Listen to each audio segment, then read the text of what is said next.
கலைவாணி அண்ணா வாண்ணா. பாத்தியா கலைவாணி, உன் உதவாக்கிற அண்ணன் உன்னை மாளிகையில் வாழ வச்சுட்டேன். அங்கே ஆக்கி தங்கிறதுக்கும் படுத்து தூங்கிறதுக்கும் ஒரே ரூம்பு தான். அதுலேயே சாமி படத்தை வச்சு அதுக்கு துணியை போட்டு மூடி வச்சுருப்போம். ஆனால் இங்கே அதுக்கு தனித்தனி ரூம்பாக இருக்குது. பார்க்கவே ரொம்ப சந்தோஷமாக இருக்குது. ஆமாண்ணா, எல்லாம் அந்த கடவுளோட கருணை. கடவுளோட கருணை இல்லை கலைவாணி, நாங்கள் வாங்கின கடனால தான்.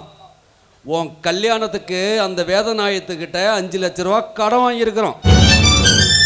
ஒரு 50,000 ரூபா கம்மியாக இருந்ததுக்கே கல்யாணத்தையே நிறுத்தின வேதநாயகம் நாம் அந்த கடனை கட்டாமல் போனால் இருக்கிற அந்த ஒரு வீட்டையும் நமக்கு இல்லாமல் பிடுங்கிக்குவோம் அந்த வேதநாயகம். அண்ணா அது எனக்கு தெரியும்ண்ணா, இருந்தாலும் இப்போதான் கல்யாணம் இருக்கு, உடனே எப்படிண்ணா? இருக்கு, தலையானை மந்திரம்னு ஒன்று இருக்கு. தடியால் அடித்தாலும் அடங்காதவன் தலையானை மந்திரத்தால் மயங்கிடுவான். உன் புருஷங்கிட்ட பக்குவமாக பேசு, சொத்து உன் கைக்கு வர வழியை பாரு. சரிண்ணா, யோசிச்சு பார்க்குறேன். சரிம்மா, நான் வரேன்.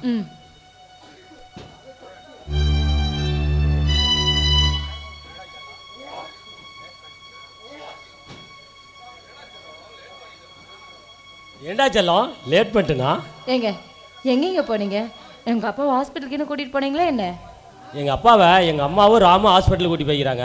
நம்மளுக்கு கல்யாணம் நடந்துச்சுல, அதுக்கு என் ஃப்ரெண்ட்ஸுக்கெல்லாம் பார்ட்டி கொடுத்துட்டு வந்துக்கிறேன். சரிங்க.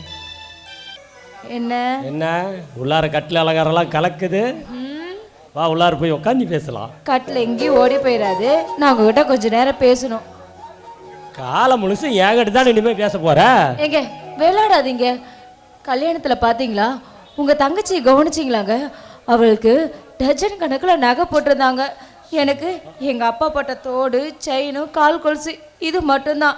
என்னதான் இருந்தாலும் நானும் உங்கள் வீட்டு மருமக தானே, எனக்குன்னு நகை போட்டு அழகு பார்க்கணுன்னு உங்கள் வீட்டில் யாருக்குமே தோணலைல்ல.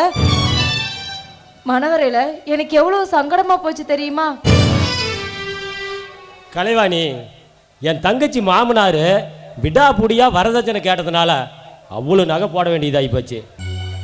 ஆனால் ஓ மாமனார் அப்படி எதுவும் உங்ககிட்ட நகை கேட்கலையே.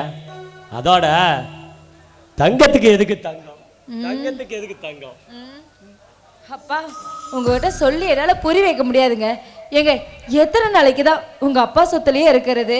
உங்களுக்கு ஒரு சொத்து வேணாமா? இல்லை வேலைக்கு போகணுன்னு என்னமோ தோணலையா? நாளைக்கு நம்மளோட குழந்தையோட நிலைமை. அது மட்டும் இல்லாமல் இப்பயே அச்சியோட மாமியாரும் அது வேணும் இது வேணுன்றாரு. திடீர்னு பணம் வேணும்னு வந்து கேட்டா அப்போ நம்ம நிலைமை என்னங்க ஆகுறது? புரியுது கலைவாணி. ஹாஸ்பிட்டலுக்கு போன எங்கள் அப்பா வரட்டும், இதை பற்றி நான் பேசுகிறேன். போதுமா? போதும். உன் குழப்பம் தீர்ந்து போச்சா? இப்பயாவது உள்ளார போலாமா? சரி வாங்க.